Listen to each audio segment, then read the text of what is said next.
Hello and welcome to Decoder. I'm Nilay Patel, editor-in-chief of The Verge, and Decoder is my show about big ideas and other problems. Today we're bringing you something a little different. The Code Conference was this week, and we had a great time talking live on stage with all of our guests. We'll be sharing a lot of these conversations here in the coming days, and the first one we're sharing is my chat with Dr. Lisa Su, the CEO of AMD. Lisa and I spoke for half an hour, and we covered an incredible number of topics, especially about AI and the chip supply chain. These past few years have seen a global chip shortage. Exacerbated by the pandemic, and now coming out of it, there's suddenly another big spike in demand, thanks to everyone wanting to run AI models. The balance of supply and demand is overall in a pretty good place right now, Lisa told us, with the notable exception of these high-end GPUs powering all of the large AI models that everyone's running. The hottest GPU in the game is Nvidia's H100 chip, but AMD is working to compete with a new chip Lisa told us about called the MI300 that should be as fast as the H100. There's also a lot of work being done in software to make it so that developers can move easily between Nvidia and AMD. So we got into that. You also hear Lisa talk about what companies are doing to increase manufacturing capacity. The CHIPS and Science Act that recently passed is a great step towards building chip manufacturing here in the United States. Lisa told us it takes a long time to bring up that supply. So I wanted to know how AMD is looking to diversify the supply chain and make sure it has enough capacity to meet all of this new demand. Finally, Lisa answered questions from the amazing Code audience and talked a lot about how much AMD is using AI inside the company right now. It's more than you think, although Lisa did say AI is not going to be designing chips all by itself anytime soon. Okay, Dr. Lisa Su, CEO of AMD. Here we go. I have a ton to talk about, 500 cards worth of questions. We're going to be here all night. But let's start with something exciting. AMD made some news today in the AI market. What's going on? Well, I can say, first of all, the theme of this whole conference, AI, it's the theme of everything in tech these days. And when we look at all of the opportunities for computing to really advance AI, that's really what we're working on. So yes, today we did have an announcement this morning from a startup called Lamini, a great company that we've been working with, some of the top researchers in large language models.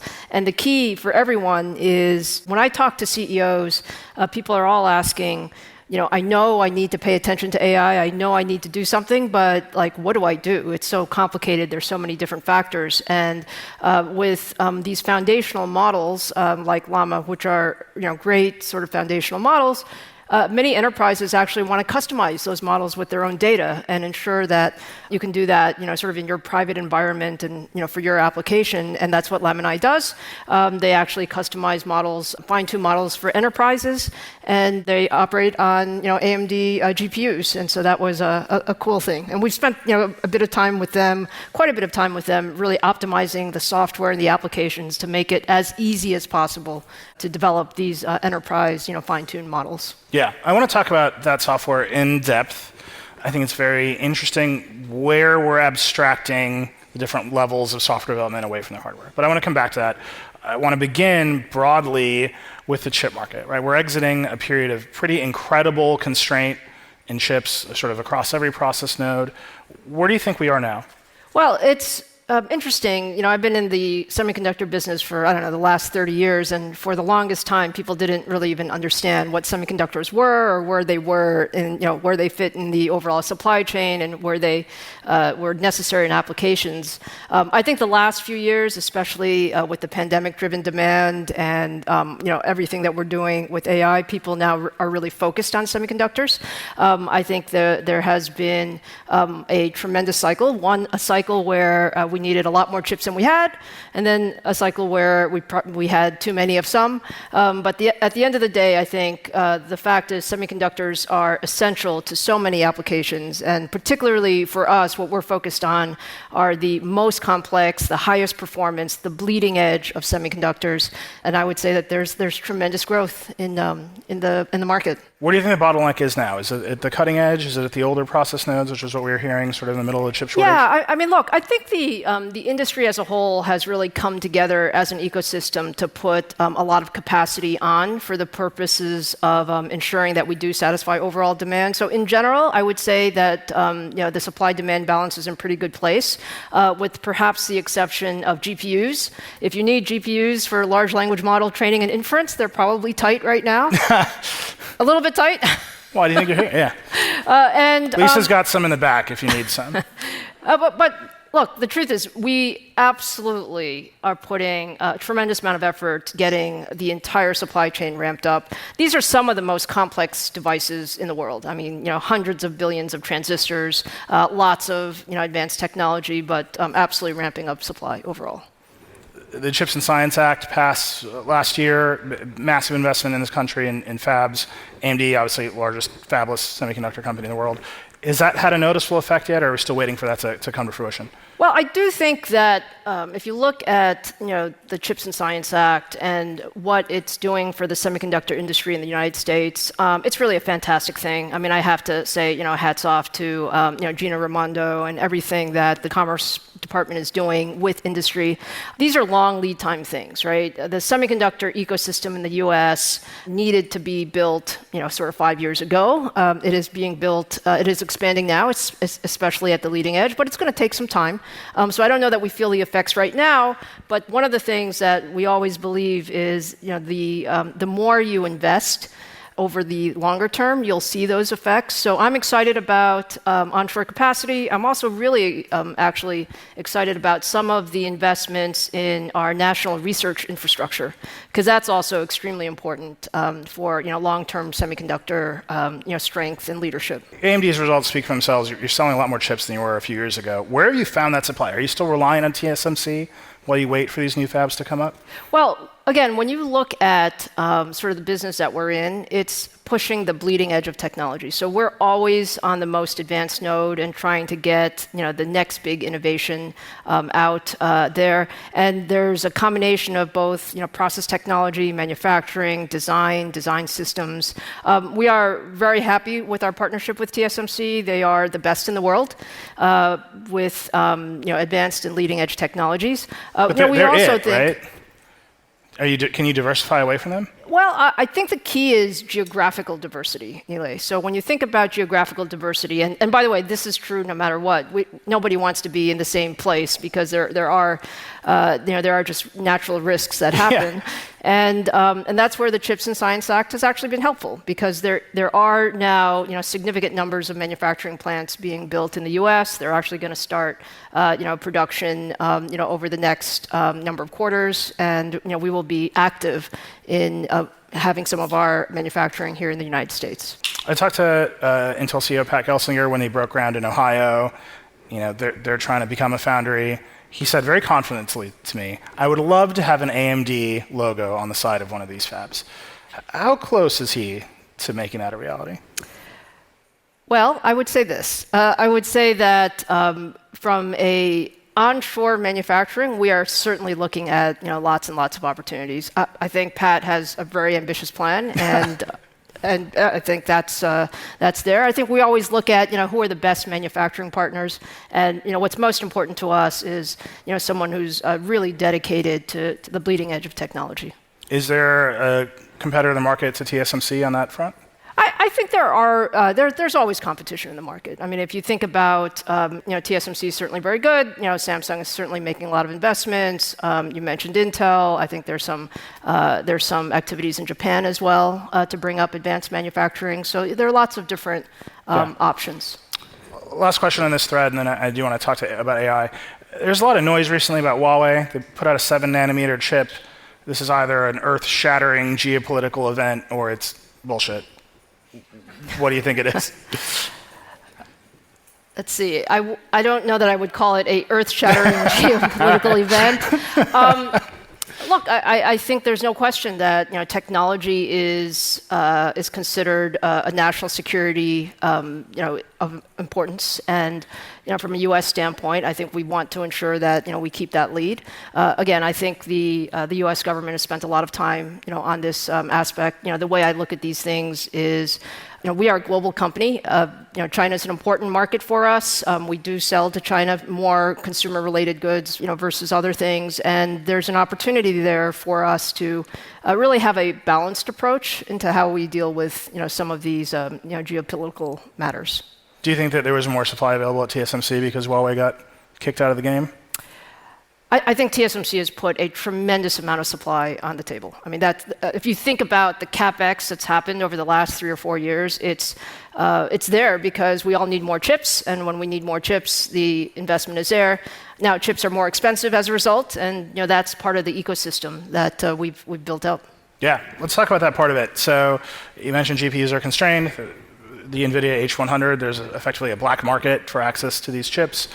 You have some chips. You're coming out with some new ones. You just announced Lamini's training fully in your chips. Have you seen opportunity to disrupt this market because Nvidia supply is so constrained? Yeah, I mean, I would take a step back, Nilay, and just talk about just what's happening in the AI market, because it's incredible what's happening. I mean, if you think about the technology trends that we've seen over the last 10, 20 years, whether you're talking about the internet or the mobile phone revolution, or how PCs have changed things, like AI is like 10 times, 100 times more than that in terms of how it's impacting everything that we do. So if you talk about enterprise productivity, if you talk about personal productivity, or society, what we can do from a productivity standpoint, it's that big.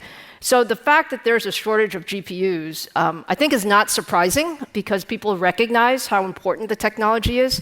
Now, we're in such the early innings of how AI, and especially generative AI, is coming to market, that I view this as like a 10-year cycle that we're talking about, not like how many GPUs can you get in the next 2 to 4 quarters.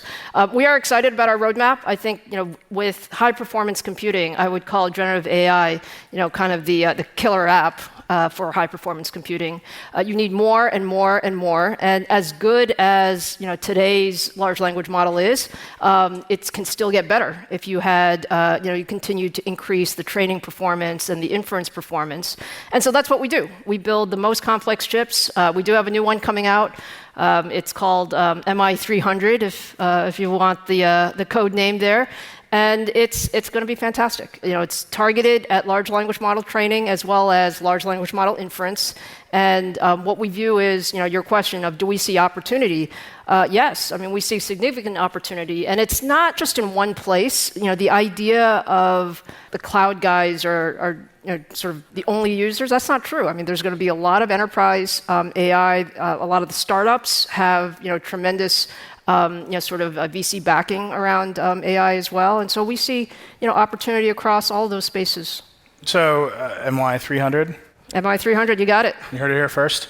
Performance-wise, this is going to be competitive with the H100 or exceed the H100? It is definitely going to be competitive from training workloads type things. But one of the things that we've done, and in the AI market, there's no one-size-fits-all as it relates to chips. There are some that are going to be exceptional for training. There are some that are going to be exceptional for inference. And that depends on how you put it together. What we've done with MI300 is we've built an exceptional product for inference, especially large language model inference. So when we look going forward, much of what work is done right now is companies kind of training and deciding what their models are going to be. But going forward, we actually think inference is going to be a larger market. And that plays well into some of what we've designed MI300 for. If you look at what sort of the Wall Street thinks Nvidia's moat is, it's CUDA, it's the proprietary software stack, it's the long-running relationships with developers. You have ROCm, which is a little different. Do you think that that's a moat that you can overcome with better products or with a more open approach? How are you going about attacking that? Yeah, I'm not a believer in moats when the market is moving as fast as it is. I mean, when you think about moats, it's more sort of mature markets where people are not really wanting to change things a lot. When you look at generative AI, I mean, it's moving at an incredible pace. I mean, the progress that we're making in a few months in a regular sort of development environment might have taken a few years. And software in particular, our approach is an open software approach. There's actually a dichotomy. If you look at people who have developed software sort of over the last 5 or 7 or 8 years, they've tended to use, let's call it more hardware-specific software. It was convenient. There weren't that many choices out there, and so that's what people did. When you look at going forward, actually, what you find is everyone's looking for the ability to build hardware-agnostic software because people want choice. I mean, frankly, people want choice. People want to use their older infrastructure. People want to ensure that they're able to, move from, one infrastructure to another infrastructure. And so they're building on these higher levels of software, things like, PyTorch, for example, which tends to be that hardware agnostic capability. So I do think the next 10 years are going to be different from the last 10 as it relates to how do you develop within AI. And I think we're seeing that across, sort of the industry and the ecosystem. And the benefit of an open approach is that there's no one company that has all of the ideas, and so the more we're able to bring the ecosystem together, we get to take advantage of all of those, really, really smart developers who want to accelerate AI learning. PyTorch is a big deal, right? This is the language that all these models are actually coded in. I talked to a bunch of, cloud CEOs. They don't love their dependency on Nvidia as much as anybody doesn't love being dependent on any one vendor. Is this a place where you can go work with those cloud providers and say, we're going to optimize our chips for PyTorch and not CUDA, and developers can just run on PyTorch and pick whichever is best optimized? That's exactly it. So if you think about what PyTorch is trying to do, it really is trying to be that sort of hardware agnostic layer. And one of the sort of major milestones that we've come up with is on PyTorch 2.0. AMD was qualified on sort of day one. And what that means is anybody who runs code on PyTorch right now, it will run on AMD sort of out of the box because we've done the work there. And frankly, it'll run on other hardware as well. But our goal is to make it sort of may the best chip win. And the way you do that is to make the software much more seamless. And it's PyTorch, but it's also JAX. It's also some of the tools that OpenAI is bringing in with Triton. There are lots of different tools and frameworks that people are bringing forward that are hardware agnostic. There are a bunch of people who are also doing sort of build your own types of things. So I do think this is the wave of the future for AI software. Are you building custom chips for any of these companies? We have the capability of building custom chips. And the way I think about it is the time to build custom chips is actually when you get very high volume applications going forward. So I do believe there will be custom chips over the next number of years. The other piece that's also interesting is you need all different types of engines for AI. So we spend a lot of time talking about big GPUs because that's what's needed for training large language models. But you're also going to see ASICs for some, let's call it more narrow applications. You're also going to see AI in sort of client chips. So I'm pretty excited about that as well in terms of just how broad AI will be incorporated into chips across all of the market segments. I've got Kevin Scott, CTO of Microsoft, here tomorrow, so I'll ask you this question so I can chase him down with it. If, say, Microsoft wanted to diversify Azure and put more AMD in there and be invisible to customers, is that possible right now? Well, first of all, I love Kevin Scott. He's a great guy, and we have a tremendous partnership with Microsoft across both the cloud as well as the Windows environment. I think you should ask him the question, but I think if you were to ask him or if you were to ask a bunch of other cloud manufacturers, they would say it's absolutely possible. I mean, yes, it takes work. It takes work that we each have to put in, but it's much less work than you might have imagined because people are actually designing at these higher level. They're writing code at the higher level frameworks, and we believe that this is the wave of the future for AI programming. Let me connect this to an end user application just for a second. We're talking about things that are very much rising the cost curve, right? A lot of smart people doing a lot of work to develop for really high-end GPUs on the cutting-edge process nodes. Everything's just getting more expensive. And you see how the consumer applications are expensive. $25 a month, $30 a seat for Microsoft Office with Copilot. when do you come down the cost curve that brings those consumer prices down? Yeah, no, it's a great question. I do believe that sort of the value that you get with Gen AI in terms of productivity will absolutely be proven out. So yes, the cost of these infrastructures are high right now, but the productivity that you get on the other side is also exciting. I mean, we're deploying AI internally within AMD, and it's like such high priority because if I can get chips out faster, I mean that's huge productivity. Do you trust it? Do you have your people checking the work that the AI is doing, or do you trust it? Sure. I mean, look, we're all experimenting, right? I mean, we're in the very early stages of building the tools and the infrastructure so that we can deploy.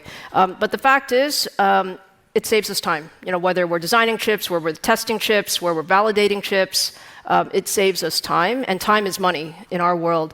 But back to your question about when do you get to the other side of the curve, I think that's why it's so important to think about AI broadly and not just in the cloud, right? So if you think about sort of how the ecosystem will look a few years from now, you would imagine a place where, yes, you have sort of the cloud infrastructure training these largest foundational models, but you're also going to have a bunch of AI at the edge, and whether it's in your PC or it's in your phone, you're going to be able to do local AI, and there it's cheaper. It is faster, and it is actually more private when you do that. And so that's this idea of AI everywhere and how it can really sort of enhance the way we're deploying. That brings me to open source and honestly to the idea of how we will regulate this. So there's a White House meeting, everyone participates. Great. Everyone's very proud of each other. You think about how you will actually enforce AI regulation. And it's, okay, you could probably tell AWS or Azure not to run certain work streams, right? You don't do these things. And that seems fine. Can you tell AMD to not let certain things happen on the chips for somebody running an open source model on Linux on their laptop? Yeah, look, I think it is something that we all take, very seriously. I think we want the technology has so much upside in terms of what it can do from a productivity and a discovery standpoint, but there's also this sort of safety in AI, and I do think that as large companies we have a responsibility. If you think about the two things around sort of data privacy as well as just overall ensuring that as these models are developed, that they're developed without to the best of our ability without too much bias. We're going to make mistakes. I mean, the industry as a whole will not be perfect here, but I think there is clarity around it's important and that we need to do it together, and that there needs to be a public-private partnership to make it happen. I can't remember anyone's name, so I'll be a horrible politician, but let's pretend I'm a regulator. I'm going to do it, and I say, boy, I really don't want these kids using any model to develop chemical weapons, and I need to figure out where to land that enforcement. I can definitely tell Azure, don't do that. But a kid with an AMD chip and a Dell laptop running Linux, I have no mechanism of enforcement except to tell you to make the chip not do it. Would you accept that regulation? I don't think it's there's a silver bullet. Yeah. It's not I can make the chip not do it. I can make the combination of the chip and the model and sort of have some safeguards in place. And we're absolutely willing to be at that table to help that happen. So you would accept that kind of regulation, that the chip will be constrained? Yes, I would accept an opportunity for us to look at what are the safeguards that we would need to put in place. I think this is going to be one of the most complicated. I don't think we expect our chips to be limited in what we can do, and it feels like this is a question that we have to ask and answer. Yeah, and let me say again, it's not the chip by itself, right? Yeah. Because in general, chips have broad capability. It's the chips plus the software and the models, particularly on the model side, what you do in terms of safeguards. We could start lining up for questions. I've just got a couple more for you. You're in the PS5, you're in the Xbox. There's a view of the world that says cloud gaming is the future of all things. That might be great for you because you'll be in their data centers too. But do you see that shift underway? Is that for real, or Are we still doing console generations? Gaming is everywhere. I mean, gaming is everywhere in every form factor. There's been this long conversation about, is this the end of console gaming? And, I don't see it. I see PC gaming strong, I see console gaming strong, and I see cloud gaming, also having legs. And, they all need similar types of technology, but they obviously use it in different ways. Please introduce yourself. Alan Lee, Analog Devices. 1.5 years after the Xilinx acquisition, how do you see adaptive computing playing out in AI? Yeah, so first of all, it's nice to see you, Alan. I think first of all, the Xilinx acquisition was an acquisition we completed about 18 months ago. Fantastic acquisition, brought a lot of IP into our, sort of our high-performance IP with adaptive computing IP. And I do see that particularly on these AI engines, sort of engines that are optimized for sort of data flow architectures. That's one of the things that we were able to bring in as part of Xilinx. That's actually the IP that is now going into PCs, and so we see significant sort of IP usage there. And together, as we go forward, I have this belief that there's no one computer that is the right one. You actually need the right computing for the right application. So whether it's CPUs or GPUs or FPGAs or adaptive SoCs, you need all of those. And that's the ecosystem that we're bringing together. Thanks. This tall gentleman over here. Hi, Casey Newton from Platformer. I wanted to return to Nilay's question about regulation. Someday, sad to say, but somebody might try to acquire a bunch of your GPUs for the express purpose of doing harm, right? Training a large language model for that purpose. And so I wonder, what sort of regulations, if any, do you think government should place around who gets access to large numbers of GPUs and what size training runs they're allowed to do? Yeah, that's a good question. I don't think we know the answer to that, particularly in terms of how to regulate. Our goal is, again, within all of the export controls that are out there, because GPUs are export controlled, that we follow, those regulations. There are, sort of the biggest, and then there are the, sort of the next level of GPUs that are there. I think the key is, again, as I said, it's a combination of both chip and model development that really, comes about. And, we're active at those tables and talking about, how to do those things. I think we want to ensure that, we are very protective of the highest performing GPUs, but also, it's an important market where lots of people want access. Thank you. Hi, I'm Daniel from DR. To return something you talked about earlier, because everyone here is thinking about implementing AI in their internal workflows. And it's just so interesting to hear about your thoughts, because you have access to the chips and deep machine learning knowledge. Can you specify a bit, what are you using AI internally for in the chip making process and anything? Because this might point us in the right direction. Yeah, thanks for the question. I think every business is looking at how to implement AI. So for us, for example, I look at it there's the engineering functions and the non-engineering, so sales, marketing, data analytics, all of those, lead generation, those are all places where AI can be very useful.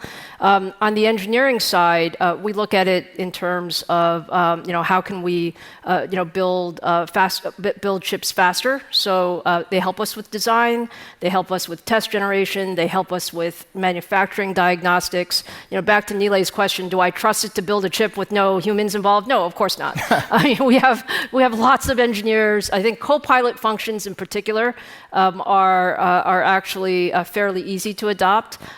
Pure generative AI, we need to check and make sure that it works. But it's a learning process, and the key, I would say, is there's lots of experimentation, and fast cycles of learning are important. So we've actually have dedicated teams that are spending their time looking at how we bring AI into our company development processes as fast as possible. Thank you.